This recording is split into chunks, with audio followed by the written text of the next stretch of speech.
When we have a problem, we try to solve it, but more often than not, we end up with the same problem.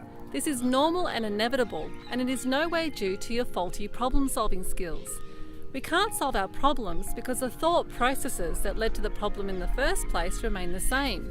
We may try to change our behaviour, but sooner or later, we're repeating the same old patterns. So let's say you need to lose weight, and you decide a solution to your problem is that you're going to go on a diet and embark on an exercise regime. You quickly lose 5 kilos and you start to feel better. But because the problem is now not as urgent as it was before, you have less and less motivation to continue. You begin to revert back to old patterns of behaviour, eventually regaining the weight. So what started out as a potential solution to your problem ended up with you facing the same old problem, and now you're back to square one. So if problem solving doesn't work, then what does? Becoming a creator, not a problem solver. Creators don't problem solve.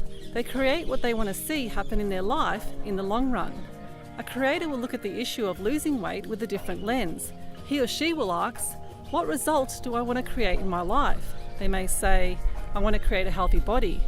To the creator, the object of focus then becomes the creation of a healthy body.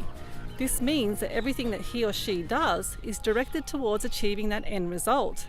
Not only exercising and eating less, but also taking the stairs instead of the escalators at the local shopping centre, or making a salad with heaps of reds, purples and greens rather than eating takeaway. Because everything the creator does is directed towards achieving the end result, being healthy, they start to live and breathe healthy. In fact, they even gather momentum, with every step taking them towards being healthier. In contrast to the person trying to lose weight, the creator is focused on the end result they want to create, being healthy and enjoying their life. So rather than ask, how do I solve my problem, the creator will ask, what results do I want to create in my life? So how is it we don't know this? When we're growing up, the education system doesn't teach us how to create what we want in our lives. Its primary focus is to teach us skills so that we can cope in society. To do this, we learn how to either respond appropriately to life's challenges or how to choose the correct response to life's inevitable problems. Our dominant medical model also advocates the problem-solving approach. It doesn't focus on creating health, only on eradicating disease. When you're overweight, for example, most doctors will focus on the issue of how to solve the problem rather than helping you create a lifestyle and a vision where you no longer even have the problem.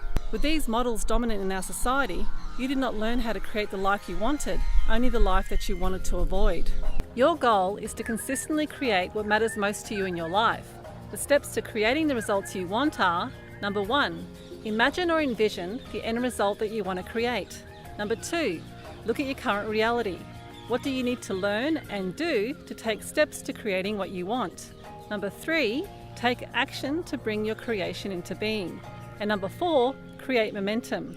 Over time, as you begin creating what you want, the knowledge and experience that you gather increases your ability to bring your creation into being.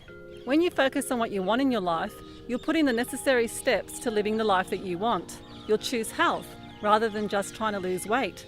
You'll create what you want rather than just solving problems that more often than not will return.